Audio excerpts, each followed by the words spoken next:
মহিষ চুরির ঘটনায় গণ অধিকার পরিষদের কোনো নেতাকর্মী জড়িত নন দাবি করে সংবাদ সম্মেলন।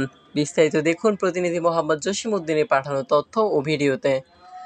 পটুয়াখালী গলাচিপায় মহিষ চুরির ঘটনাকে কেন্দ্র করে ইউনিয়ন গণ অধিকার পরিষদের এক সদস্যের নাম জড়িয়ে ভুয়া তথ্য ছড়ানোর অভিযোগ উঠেছে। বিষয়টি নিয়ে রবিবার দুপুর 12:30টায় গলাচিপা ছাত্র অধিকার পরিষদের কার্যালয়ে সংবাদ সম্মেলন অনুষ্ঠিত হয়।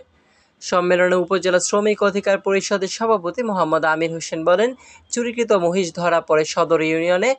ঘটনায় জড়িত ব্যক্তি 7 নম্বর ওয়ার্ডের বাসিন্দা রাজা মাতবরের ছেলে হাফিজুর মাতবর, অথচ গণ অধিকার পরিষদের সদস্য হলেন 5 নম্বর ওয়ার্ডের আলী আকবরের ছেলে হাফিজুর মাতবর। দুইজন সম্পূর্ণ ভিন্ন ব্যক্তি হলেও উদ্দেশ্য প্রণোদিতভাবে দলের সদস্যকে জড়ানো হয়েছে। তিনি আরও বলেন, এই ঘটনায় গণ অধিকার পরিষদের ভাবমূর্তি ক্ষুণ্ণের চেষ্টা করা হচ্ছে। আমরা প্রশাসন সহ সংশ্লিষ্ট মহলের দৃষ্টি আকর্ষণ করছি যাতে প্রকৃত সত্য প্রকাশ পায়। এ সময় উপস্থিত ছিলেন সদর ইউনিয়ন গণ অধিকার পরিষদের আহ্বায়ক মোহাম্মদ ফারুক খলিফা, সদস্য সচিব ফজলুল হক, যুগ্ম সদস্য সচিব জসিমউদ্দিন, ইউনিয়ন যুব অধিকার পরিষদের আহ্বায়ক কামাল গাজী, যুগ্ম আহ্বায়ক মহিউদ্দিন, সদস্য সচিব মোহাম্মদ মিরাজ গাজী সহ বিভিন্ন অঙ্গ সংগঠনের নেতৃবৃন্দ।